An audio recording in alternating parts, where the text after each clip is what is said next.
iniciativa y a mi colega, el profesor Mario López, que acaba de hablar.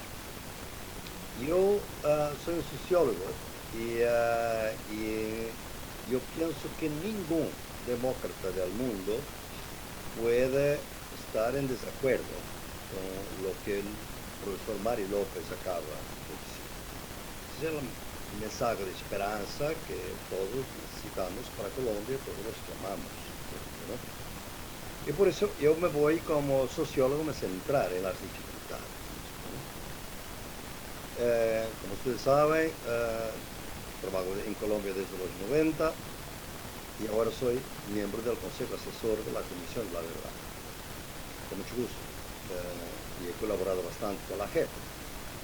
Y eso me da una idea de que las dificultades son muy grandes.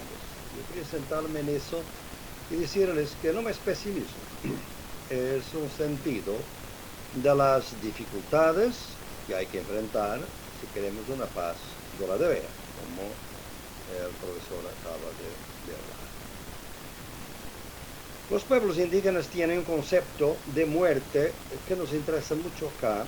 Muerte para los pueblos indígenas es parte del ciclo vital, pero hay un concepto que es la mala muerte. La mala muerte. La mala muerte es morir mal, es morir de violencia, de tortura, de asesinato, porque morir mal trae sufrimiento, indignación, tristeza, maldición, desarmonía entre el individuo, el territorio, la comunidad y el país, ¿no? Yo pienso que Colombia es un país de mucha mala muerte. No solamente antes del acuerdo, sino después, lo que es grave. Después. Y la más significativa, más siniestra mala muerte son los falsos positivos, cuyo número ahora conocemos mejor. Un trabajo maravilloso de la gente. ¿Por qué que es una cosa siniestra de significado civilizatorio, digamos? Es que si nosotros podemos inventar los enemigos como queremos, es fácil aumentar la destrucción sin límites. Basta inventar un enemigo, matarlo. Esto lo que pasó en Colombia es muy grave. Ya no se puede olvidar. Entonces me parece que es de eso que tendremos que pasar, porque yo pienso que muchas malas muertes van a salir de los trabajos de la comisión, de los trabajos de la JEP, y eso es muy importante. Porque nosotros que conocemos a Colombia nunca habemos vivido en un estado que durante tanto tiempo ha tolerado tanta violencia en un contexto además formalmente democrático. No hay otro en el mundo que podamos comparar de este tipo de características, ¿no? Además, donde realmente la violencia pasa de violencia politizada, política, de una guerra, digamos, para una violencia despolitizada. Una distinción muy significativa para los analistas, pero que no tiene ningún significado para los campesinos, para los indígenas, las poblaciones afrocolombianas, que es muerte, es mala muerte. Y eso es lo que nos debe impactar. Hay otros países donde hay mucha violencia despolitizada, que es una forma disfrazada de violencia política. Los Estados Unidos, el Brasil, por ejemplo, para nos quedarnos solamente en el continente. Y me limito a países que se dicen formalmente democráticos. No estoy a hablar de otros, ¿no? Entonces, nosotros vivimos obviamente la gran frustración de 2016, porque el acuerdo de paz y el documento del acuerdo es un documento fabuloso, ¿no? Y a su tiempo yo designé que era la nueva Constitución de Colombia, después de 91. porque realmente es un documento precioso, mismo con los cambios después en el Congreso, es un documento serio sobre la realidad de Colombia y que debería ser leído por todos en las escuelas, en la educación. Pero en cuanto se negociaba ese documento, Colombia se olvidó, la Colombia urbana se olvidó de la guerra y de la violencia, y los empresarios de la muerte, de la mala muerte, siguieron haciendo su trabajo y tuvimos el referéndum. Entonces me parece que para nosotros hoy, después de 2016, tenemos la idea de que el acuerdo de paz tiene una herida muy dura. Esperamos todos que no sea fatal.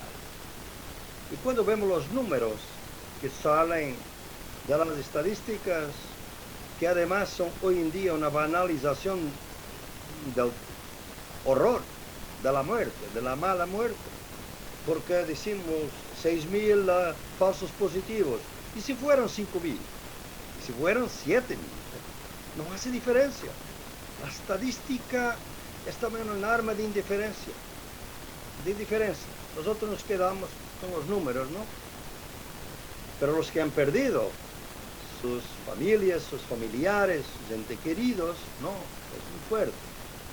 Entonces me parece que estamos en un punto que debemos ver lo que se puede rescatar para llegar del acuerdo de paz, para llegar a lo que el profesor Mario López hablaba y con los cuales obviamente estoy totalmente de acuerdo. Poco después de 2016, yo escribí un largo informe, que ha sido muy divulgado en Colombia, sobre los conceptos de paz. La paz neoliberal y la paz democrática. Y distinguí las dos, porque el documento de alguna manera parecía que quería solamente la paz democrática, su intento, ¿no? Pero había otra posibilidad que era una paz neoliberal. Y la paz neoliberal era la paz que consistía básicamente en liberar los territorios para las multinacionales. Esto dicho en condiciones colombianas. Es esto. Sale la insurgencia de las comunidades y los territorios se quedan libres para la minería, para los proyectos, megaproyectos y seguimos. Esta sería la paz. Y en ese informe he dicho que esto no va a ser paz, es una paz falsa. Vamos a desplazar la violencia, peor, porque la violencia ahora es política y de alguna manera tienes autores más o menos identificados, la FARC, el ELN, paramilitares, ejército, ¿no? Pero de aquí adelante va a ser despolitizada, se va a internacionalizar, como de hecho está internacionalizado. Tenemos el narcotráfico a matar en Colombia. El narcotráfico no es colombiano, articulado con el colombiano, es mexicano, está documentado. Entonces, esto es que era para mí la paz neoliberal, sería una paz falsa. Pero había la otra paz, la paz democrática. La paz democrática en condiciones de Colombia se puede resumir muy sencillamente. Era la paz que podría eliminar las condiciones que llevaron los jóvenes colombianos a fines de los años 50 a ir al monte, a entrar en la guerrilla. ¿Por qué entraron en la guerrilla? No eran locos, ¿no? Ustedes leen, por ejemplo, a Camilo Torres, un gran cura de Colombia. No eran tontos, ¿no? ¿Cuáles eran las condiciones? Eran tres. Primero, la democracia liberal no funcionaba porque mataban todos los candidatos que les gustaban, que pensaban que podía traer la paz a Colombia. Los mataban, todos conocemos los casos, ¿no? En segundo lugar, era la concentración de tierra, que era una inequidad inmensa, más que en muchos otros países del continente, ¿no? Que creaba condiciones realmente muy difíciles para los campesinos, para los afrodescendientes y para los indígenas.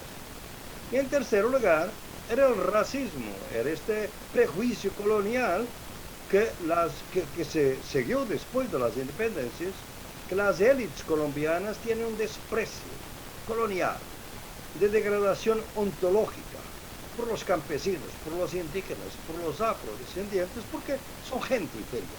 Y ese desprecio les molestaba y fueron al monte. Y se quedaron en el monte muchos años hasta que en 2016 empezamos, las cosas iban a cambiar. Y si iban a cambiar, a mi juicio, yo lo preví en 2017, era que deberíamos cambiar las condiciones que llevaron los jóvenes. Y está en el documento. El documento, si ustedes leen, un documento muy largo de los acuerdos de paz, que es notable a mi juicio en muchos aspectos, ahí está todo. El profesor hablaba ahora de las reservas campesinas, agrícolas, claro, ahí está. Era la reforma agraria, con otras palabras, que se buscaba realizar, ¿no? Y fortalecer todo el sistema democrático y eliminar todo este colonialismo interno que mata a Colombia. Entonces me parece que lo que prevaleció hasta ahora fue la paz falsa, fue la paz neoliberal, y por eso no hay paz. No hay paz. Y hay indiferencia. Yo tengo mucho respeto por los congresistas colombianos, como siempre tengo, todos los demócratas del mundo, pero realmente por veces me sorprende la pasividad con que se asiste a la muerte, a la violencia policial, policíaca, de ejército, un Estado que sigue presente en muchas regiones. El colega antes, Miguel Ceballos, hablaba aquí a Cauca. Yo estoy familiarizado con que se pasa en Cauca. El Estado surge como Estado represivo, no como Estado protector. Esto es que es el problema, el dilema de Colombia. Entonces me parece que, ¿en qué estamos? ¿Dónde estamos ahora en Colombia? Estamos en una encrucijada. ¿Por qué? Porque en primer lugar tenemos más verdad. No es toda la verdad, no hay toda la verdad con B mayúsculo, ¿no? Pero hay mucho más verdad. La JEP, con sus informes y con sus sentencias, y por supuesto la Comisión de la Verdad va a contribuir este año, a final de este año, con sus informes también para la verdad. Y la verdad es muy importante porque la verdad establece el equilibrio. Es también otra enseñanza de los pueblos indígenas. Sin una verdad no hay equilibrio en las comunidades y en los países. Y por eso vamos a tener mucha más verdad. Eso es muy importante para Colombia, es nuevo, ¿no?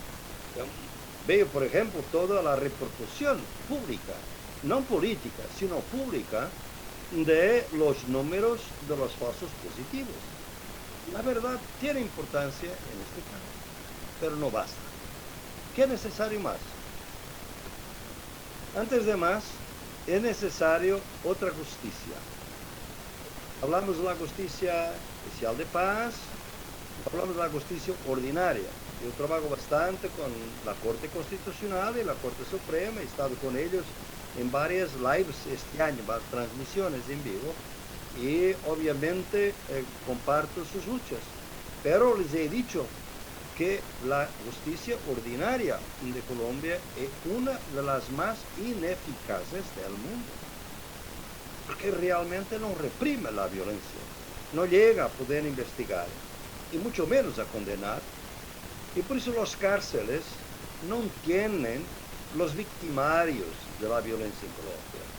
Las cárceles están llenos de las víctimas de la desigualdad, de las víctimas del Estado represivo, y como habemos visto, este Estado colombiano ha aprovechado, que es un Estado autoritario, democrático autoritario, digamos, ha aprovechado la pandemia para hacer masacres en algunas cárceles, como habíamos visto en la cárcel La Modelo de Bogotá. Entonces me parece que hay necesidad de una otra justicia mucho más eficaz, que no es la que tenemos hoy. Pero hay necesidad, sobre todo, de una otra política, un cambio político, y eso me dirijo a los congresistas.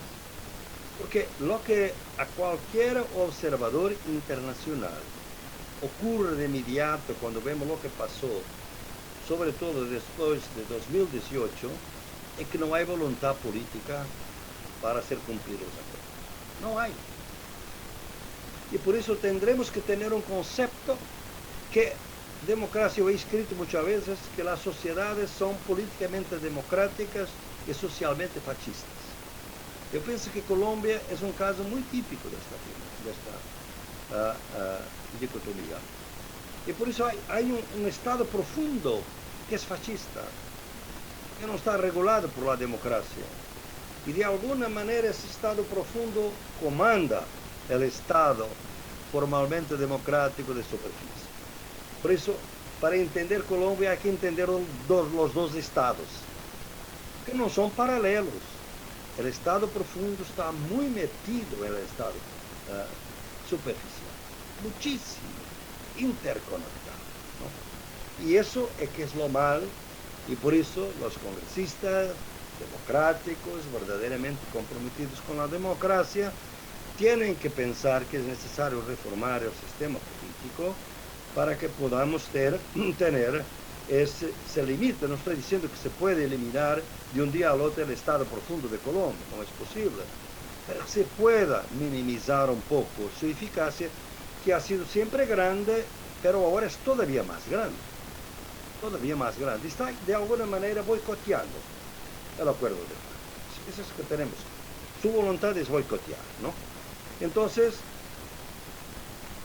yo diría que esta voluntad política quizás necesita de más dos elementos. Es muy importante, se puede hacer. Se puede hacer. Hay que iniciar un debate en Colombia. ¿Qué política queremos? ¿Cómo vamos a tener los partidos? ¿Cómo se forman los partidos? ¿Qué articulación con los movimientos sociales? Porque mi esperanza en Colombia, ¿saben dónde viene? De esta cosa maravillosa que es Colombia, que lo conozco desde los 90. Y que en medio de tanta violencia, en cuanto realizaba mis trabajos de campo en Colombia, mataron a 15 activistas defensores de derechos humanos, casi todos de CINEP, muchos de ellos curas, defensores de derechos humanos. Yo lo que me admiraba es que mataba a un defensor de derechos humanos, pero el día siguiente había otro o otras. O sea, la sociedad colombiana tiene una fuerza organizativa, creativa, que a mí me impacta mucho.